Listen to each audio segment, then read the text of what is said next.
What's going on, everybody, and welcome back to the Locked On Pirates podcast. I am, of course, your host who does the most, Ethan Smith, and, of course, joining me on Monday, as he does every Monday, is Gary Morgan, this time with fixed audio. Yes, he apologized to a lot of you guys about that, but hey, you guys still said you enjoyed the episode anyway.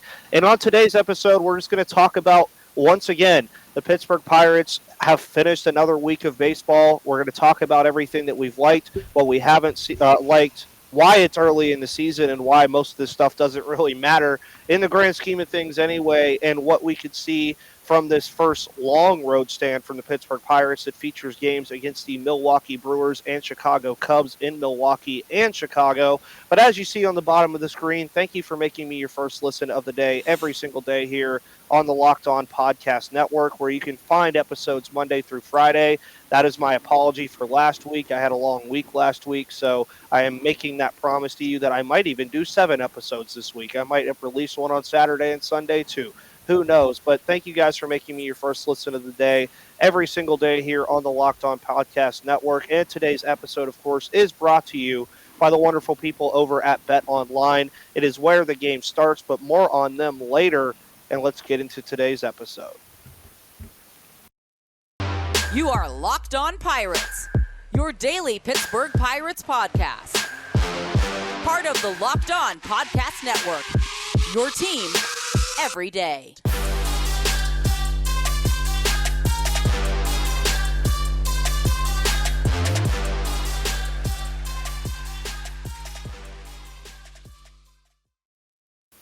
And as you know, when that music is over for that wonderful intro, it is time to have another wonderful episode of the Locked On Pirates podcast. I am Ethan Smith. To my right, and well, technically, yeah, to my right, is, of course, Gary Morgan, who has been a very busy man. I was the jet setter in 2021. He's becoming the jet setter in 2022 here. But, Gary, how are you doing today on this phenomenal Monday, April 18th? I'm really good, man. And again, from me personally, I apologize for the audio last week. You know, unforeseen issues on my end, but we'll make it better as we move forward. And I just want to get it up front. If people are not reading your game recaps on the weekends, they're missing something. The kid is killing it on our website, covering the game stories, and I'm really, really enjoying reading his take on things. So make sure you're checking that out every week. Yeah, and it's fun, too, when I write those. I always think about jokes because I like to throw my little jokes in there. And one of my joke tweets yesterday actually blew up because Michael Chavis has had a phenomenal start to this season. And I was like, I remember last year when he got traded, he still had his Boston Red Sox bag and just wrote ARG Pirates over it. And I remember Pittsburgh Clothing Company making a shirt out of it. And he thought it was hilarious. So I was like, yeah, he's just doing ARG Pirates things right now. He really is. And I think that's an understatement. I mean, I understand we've seen 9 games of this. Right. He hasn't even played every single game. But even yesterday, where you're missing Ke'Bryan Hayes and Brian Reynolds in a lineup for a rest day, and you're looking across this lineup and you're like, where in the world is the offense going to come from? And Michael Chavis just answered the call late in the 6th and the 7th inning, and he's answered the call a lot for all intents and purposes. And right now, I think a lot of people are like slightly forgetting that Michael Chavis was a top 100 prospect and arguably was going to be the future second baseman of the Boston Red Sox at one point in his career. And he's also still, I believe, only 26 or 27 years old. So he's the same age as Brian Reynolds. And me and you have talked about it ad nauseum through the off season, through the regular season, everything so far, that a lot of these guys need to get the at-bats to see what we're looking for. But if Chavis continues on this track, how do you say, oh, yeah, I can't put this guy in the lineup every day?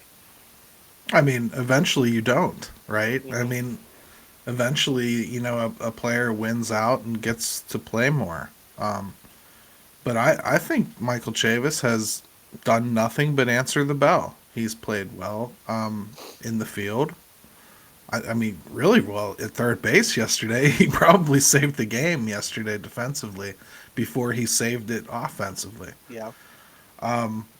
He's looked good at first base. He's done well as a DH. He's pretty much taken every opportunity you've given him and stepped up and done as good as anybody. And if it has to cost somebody like Yoshi Tsugo or Daniel Vogelbach at bats, hey, so be it. Yeah. we know what Daniel Vogelbach is, and we know what Yoshi Tsugo is. And if Michael Chavis is hitting, man, I'm sorry. That gets precedence to me, and he starts getting more at bats. Yeah. And one of the things that I almost did, by the way, Gary, I almost did it. I was this close, and I might still do it, is your favorite saying. I almost put it on a T-shirt, but I didn't know if you had it trademarked yet. If the bat plays, they'll play. I was really thinking about making that a T-shirt with, like, yellow lettering on a black shirt. And it's speaking volumes right now. You look at Diego Castillo, who picked up his first RBI over the weekend, who I'm also completely off topic from all this. I absolutely love Neil Walker in the booth. I don't know if anybody else has had that same precedent, but I'm loving everything that he's bringing to that like Pirates booth right now. Yeah. Because it seems like already that he gets along with everything or everybody up there, and he was just like genuinely happy for Diego Castillo to get that RBI, and he's like, "Hey man, hit your home run before you go to Milwaukee and Chicago," and I was loving all of it. But Castillo, even again, I think during the offseason when I kept talking about it, I've had people be like, "Man, Ethan, you were right," and I'm like, that's because most people were focused on the upper echelon of what we have in the system, in the minor league system right now. Because on paper, Diego Castillo is probably like the 7th or the 8th best middle infielder in that big group that I kept mentioning all offseason on paper. But he's getting his chance right now for a good reason, because he's a little bit older than some of the other guys. He has more minor league experience than some of the other guys. And even better, his defense has been good too, realistically. And I remember talking to you about this as a team last year. They were one of the best defensive teams in all of baseball. Right. And so far, it doesn't seem like it's going anywhere right now. It's been pretty good. I think right field, some of the infield experiments have been. I'm over it. Well, they've kind of been a down spot. I think Hoy Park and Cole Tucker have kind of shown that, there's a reason that we're still calling them infielders in the outfield, because it's just not there. Mm-hmm. It's just not happening. I don't know. I think we're going to see more of it because they want to get them at bats, and I don't think there's enough to go around at second base. Much like we were saying with Chavis, I think it's probably time to admit that Diego Castillo has earned a deeper look too. I know he's a rookie, but he's done nothing but hit. Yeah. And you got to have that. And there's no reason to take that out of the lineup. There's a certain level of like, I'm trying to find out about guys that has to be balanced with, okay, this guy's trying to show me. Let me give him more opportunity. Let me see what he can do in different situations. Let's let Chavis play against a right-handed pitcher. Let's let Castillo man second base for 3-4 days in a row. Let's see what happens. Yeah, and ideally for me right now, if you had to give me the perfect infield, it would be Hayes at third, Newman at shortstop, Castillo at second, Chavis at first. Yeah. Yes, I said Kevin Newman, but right now Kevin Newman, outside of his groin injury, has showed me no reason why he still shouldn't be there. I said it. You guys could attack me for it. Kevin Newman has shown me nothing so far to tell me that he does not deserve to be the shortstop when he is healthy enough to play the position. He just especially hasn't. On this team with who is competing with him for time. Yeah. You look at this whole thing right now, I will say right now, and this might be just because of where they are record-wise and what we've seen so far, this team already is more fun than the team that I watched for all the games last year through a week and a half. It just is. Because the thing that I think keeps getting me and that you kept telling me is this is what it is now. Imagine what this team is going to look like in July. It's going to be a much more fun team as this season goes on. I really believe that. I've thought that all along. I'm pleased with the early on success. I'll take that with a grain of salt that we played the Cubs and Nationals, and Hmm. both of those teams stink.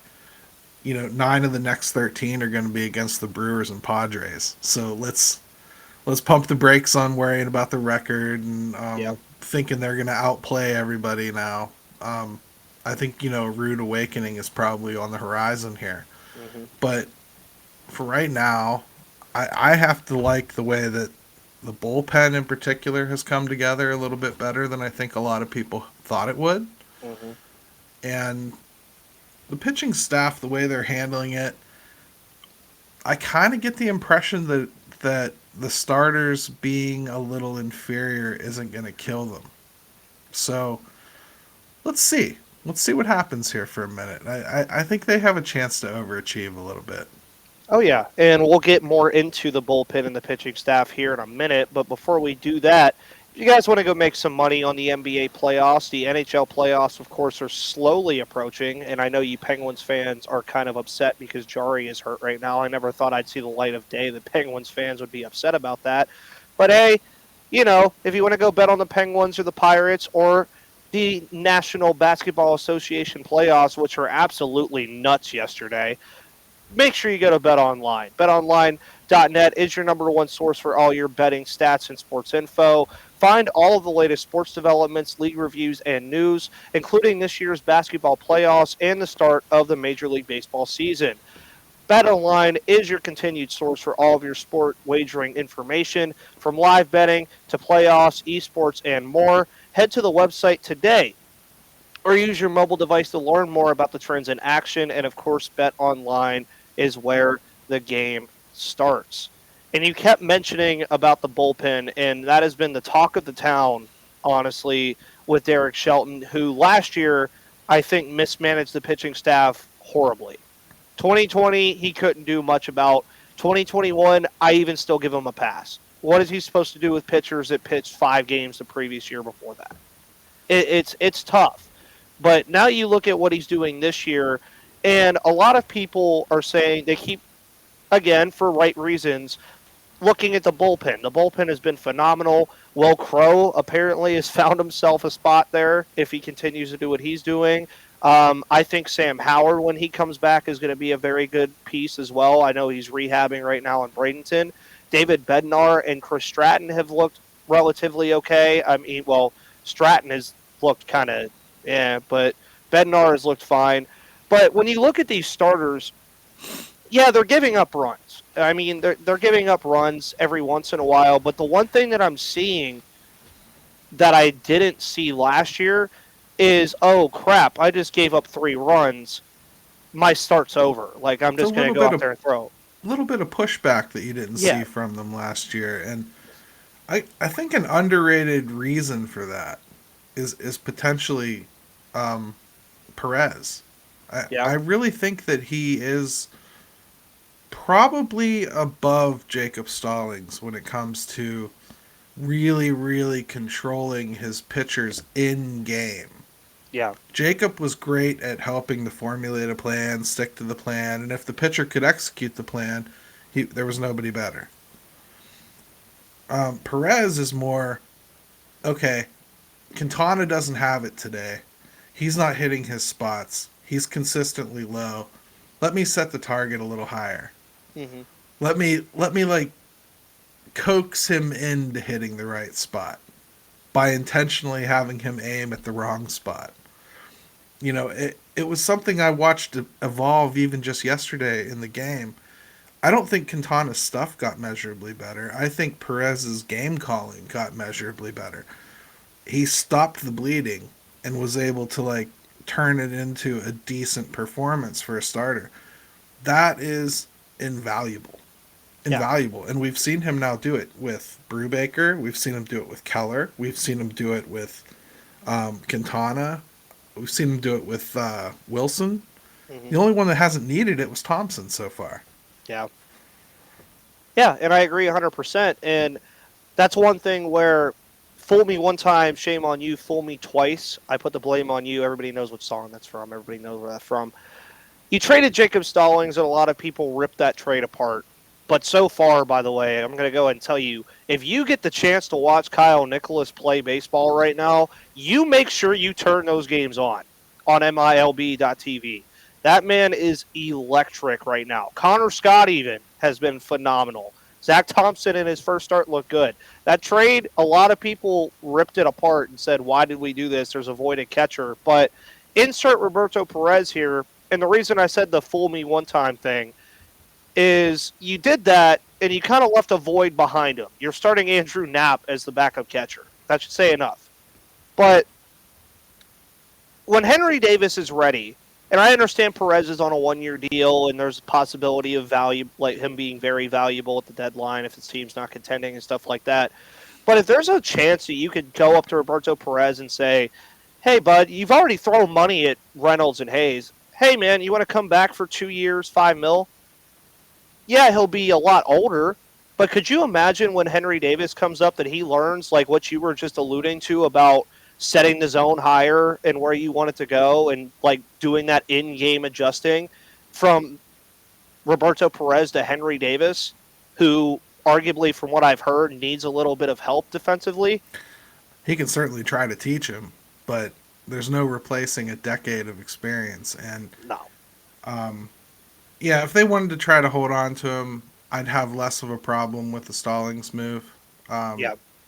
If they're expecting to move on next year to Carter Binns or some other catcher, I have some questions because I still don't think they're going to be ready. I certainly don't think Henry Davis is going to be ready next year. They started him in Greensboro, and while he can move up quickly, I think there's a reason they started him in Greensboro, and I think it's got a lot more to do with defense than offense. Mm-hmm. Not to mention, for Greensboro, the offense ain't that impressive right now. So let's just pump the brakes on him. He's going to be good, but he's not going to be here next year. No. So, yeah, I'd be fine with them approaching Roberto Perez if he stays healthy this year and shows that it's something that he can do. He certainly came here with a purpose. He wanted to win, and he wanted to help this staff grow, and he likes what they're doing. Yeah. As Mike Tomlin always says, we want volunteers, not hostages. So Great. Still one of his best quotes. I'll say that off topic. Still one of the best quotes that Mike Tomlin could ever have. But also, too, like, I think there's just a different mindset about what's going on around this team as well. I think it was Will Crow talking to Jason Mackey where he was like, I'm tired of this rebuilding shit. Like, he's like, I'm tired of hearing the word rebuild. I'm tired of hearing that. Like, and you hear the broadcast booth talk about it all the time, that these guys, and you could visibly see it, they just play hard. I mean, you look at Ben Gamble on, was that Saturday or so? I think it was Saturday that he had those 2 really big plays. And I forget, somebody was like, he didn't even need to dive for that. And I'm like, you go out there in the outfield and try to catch that ball without diving for it. Also, let me just go ahead and be petty before we move into our final segment today. Lucas Smith, I love you, from Locked On Cardinals, but Michael Chavis, Ke'Bryan Hayes, Ben Gamble, Roberto Perez, and Jake Marisnick all had better stellar defensive plays than your boy Nolan Arenado did by turning his back around and having a out that, no offense, even Pedro Alvarez could probably have made in his heyday. Nolan Arenado is a great defender, and I don't think that we need to manufacture excitement about how good he is defensively. That was a very average play, especially for Arenado. Yeah, he probably does that in his sleep, and I was just like, I know that's completely off topic, but I know Pirates fans were ripping that apart. They were like, dude, like, come on. It's like, I understand if it was like Nolan Arenado 10 years ago and he did that, like, sure, whatever. You're just trying to manifest it and all this stuff. But the guy's he's won the Gold Glove Award, 7 times in a row? Something like that. You don't need to do that kind of stuff, man. That'd be like, oh, wow, what a throw by Tom Brady, and it's like a slant route up the middle. It just wouldn't make any sense. By the way, if you guys haven't noticed from missing you guys last week before we get into our final segment, I have a lot of energy because I just miss doing these. And also, as Gary said as well, I am doing game recaps on the weekends on Bucks in the Basement, so make sure you check those out as well. I sit there and watch the games the entire time. because if I miss anything, I feel like I'm writing about something I don't know what I'm talking about. So that's what I do over there on weekends now for you guys as well. And a lot of that energy comes from Built Bar. Of course, Built Bar is the best tasting protein bar on the planet. And Puffs are the first ever protein infused marshmallow. They're fluffy, they're marshmallowy, and they're not just a protein bar, they're a treat, and they're covered in 100% real chocolate. That's right. All Built Bars are covered in 100% real chocolate. That is Puffs included. 100% real chocolate, and they are low calorie, high protein, and you can replace your candy bars with these. They are better. A typical candy bar can be anywhere from 2 to 300 calories. Meanwhile, most Built Bars contain 130 calories, 4 grams of sugar and net carbs, and 17 grams of protein. They have so many unique flavors for you to try, and at Built Bar, they are all about the taste. They make it taste delicious first, then figure out how to make it healthy. And I don't know how, but they pull it off every time. Go to Built.com, use the promo code LOCK15, and get 15% off of your next order when you invest in the best protein bars on planet Earth. And also, thank you for making me your first listen, but make sure you go to Locked On Now, where they are covering everything going on in the sports world with some of our experts from all of the Locked On Podcast Network teams, where we have a host now for every single major sport. Shouts out to the Locked On Sports Network for that. But as we look at the week ahead, Gary, you already alluded to it, I already alluded to it. Heading to Milwaukee, heading to Wrigley Field, and I can't seem to remember what Pirates fans used to call Milwaukee Stadium. It used to be Miller something Hell. I can't remember what it was, but I know it's not even called Miller Park anymore, at least. But you alluded to Zach Thompson. He will be pitching tonight against Eric Lauer. I think that's the most winnable game of this series because they face Corbin Burns and Brandon Woodruff Tuesday and Wednesday, and I'm not exactly looking forward to that. And then you never know what's going to happen in Wrigley. That's another 4-game set. What are you mainly looking for this week in terms of how things could go and what could improve and what you think we're going to keep seeing? I mean, I would say in Milwaukee, you're just not going to win if you don't hit the long ball. And yeah. That's something this team has not done. And you can talk about Milwaukee's pitching, and yeah, they're responsible for holding down those numbers, but this team needs to compete in that department at least a little bit. It's a place where Daniel Vogelbach should be very familiar, right? So if he gets at bats, I'd like to see him, put a swing on one every once in a while. Michael Chavis could do really well in Milwaukee. I'd like to see a little bit of that. The pitching, just keep holding your own. Yeah. I think if they keep managing the pitching staff the way they are, they need a few more innings out of the starters, I think. And as we get through, this is the official end of the first or the second time through. Okay, I think we can start expecting them to be stretched out now. See a little bit more from them. Maybe you start seeing 5-inning outings from guys, and that helps the entire bullpen situation out. That's what I'm looking for over this next little stretch of games. I'd like to see them make hay against the Cubs and maybe steal one from the Brewers. Yeah, I saw a lot of hype from a lot of you guys on Twitter saying you guys think we could take 2 out of 3 in Milwaukee. And I said, I mean, if that happens, that's a huge win at the beginning of the year. It really is. I mean, because you're talking about that. Just say theoretically the Pirates win these next 2 series 3-4 and 2-3.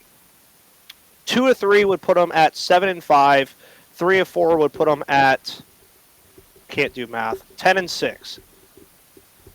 I understand it's early, but again, you alluded to this yesterday. Them winning that ball game yesterday without Key Brian Hayes and Brian Reynolds speaks volumes on the job I think that Derek Shelton has done early on in the year. I really do. And again, it's just fun to watch because it seems like now I'm watching players that I'm actually going to be watching for the next 5 years, and that the casual fan will say, oh, I actually know this guy, instead of why are we throwing a minor league team out there? At least some. Yeah. I mean, there are still the usual suspects. Like, I don't expect Daniel Vogelbach to be here past this year, probably. I do, but only because he's signed for next year too. Oh, okay. Well, I didn't. I thought he was only on a 1-year deal. But He's got an option for next year, and it's a long story, but he'll probably be back next year, I would imagine. Yoshi probably not. I mean, like you've got some veterans that are probably on their last. I'd love for them to re-up Gamble for a couple of years, to be yeah, honest, but I don't necessarily see it. no. So you're going to see guys like that. Every team has those, but every single lineup they've trotted out there has somebody that really could be here, Mm-hmm. and that's cool to watch, and I do appreciate that. As far as like, are they going to impact anything like this year? Probably not. I mean, like, I don't think Vogelbach has much potential to really impact anything. That 2019 year was an aberration, and I can't see him even with regular at bats touching those numbers. So No. I don't know. I'd rather them just cut the cord and start somebody like Chavis a lot more, but we'll see what they do. I always ask this question to people now that we have Daniel Vogelbach. I consider him the perfect Yinzer. He just looks like one when he's in the bat. I said a dash all the way to center field, the center field wall, straight from home plate. Who's winning in a race? Daniel Vogelbach, Yoshi Tsutsugo, Jacob Stallings, Roberto Perez, or Pedro Alvarez, or the wild card in all of this, John Nagowski. Wow, that's an awful lot of options. I'd say Kind of like the pierogi race. I'd say Roberto Perez just because he's smart enough to start tripping guys. Yeah, probably, honestly. But looking ahead into this week as well, as I mentioned, you're going to see the Brewers and the Cubs for the Pirates for this, and then, of course, they return to San Diego to kind of end the month of April, which, again, there's a lot of important decisions here to make for the Pirates after that Padres series because the rosters aren't expanded anymore. So you're going to see some interesting things happen for the Pirates over the rest of this month. And, of course, me and Gary will be here for all of that. But, Gary, I'm a predictions guy. What do you think the Pirates' record through this week is going to be with these 7 games? Oh, I think they'll probably go like either 2-5 or 3-4. I'm leaning more 3-4. I think they win 1 in Milwaukee, which I think they win tonight against Eric Lauer. I think they win 2 of 4 against Chicago and Wrigley. I couldn't tell you which games because I don't know. The only given that I can ever give you guys anymore is that if we play Adam Wainwright in Busch Field or PNC Park, we're not winning. I just haven't. I'm never going to accept the fact that maybe we'll beat Adam Wainwright, but I feel like Adam Wainwright could be 65 years old and just trot out there and be like, oh, first pitch on opening day against the Pirates in 2055? Just throw me out here. Just throw 6 innings of scoreless baseball. But anyways, going to have a bunch of content coming at you guys all this week, obviously, because we are a daily podcast here on the Locked On Podcast Network, where it is your team every single day. Thank you for making me your first listen, but make sure you make Paul Francis Sullivan, but call him Sully, your second listen of the day every single day here on the Locked On Podcast Network. And Gary, I know you already have the fan forum and Bucks in the Basement stuff going on, so what can people expect over there from you this week? 5 Thoughts at 5 today, and then I'll just be pounding it all week, writing different stuff. The Pirates fan forum this week, we're going to be talking some prospects a little bit because we've taken a little break from that with the season starting, but I want to start touching on some performers like Mr. Nicholas, as you mentioned earlier, like Rodolfo Castro, who seems to be lost in the shuffle, and everyone's just ignoring that he's tearing the cover off the ball. So, we're going to talk about some good stuff like that. Oh, yeah, and of course, for all of you Pittsburgh people, the NHL playoffs are fastly approaching. Go follow Hunter Hodes over at Locked On Penguins. He's doing a phenomenal job. I have no idea why the Penguins have 4 days off between games right now, but I'm not going to question the NHL schedule. And then also go follow Christopher Carter, who does phenomenal work at Locked On Steelers. The NFL Draft is next week. Pittsburgh, of course, has been a big talk of the town in mock drafts about what they're going to do. And I've heard some rumors that they might trade up for somebody. And obviously, most people think that's a quarterback. I heard it might not be for one. But that's just rumors. I don't have sources. My sources are me, myself, and I, and sometimes Gary, of course. But, guys, thank you so much for tuning in today, and I will see you guys tomorrow. You guys will see Gary next week. We'll see if his prediction was right about what the record will be by the end of the week, because we basically said the same thing, 2-5 or 3-4. But we'll see which one happens, and maybe we're pleasantly surprised. But thank you guys, and me and Gary will see you on the flip side.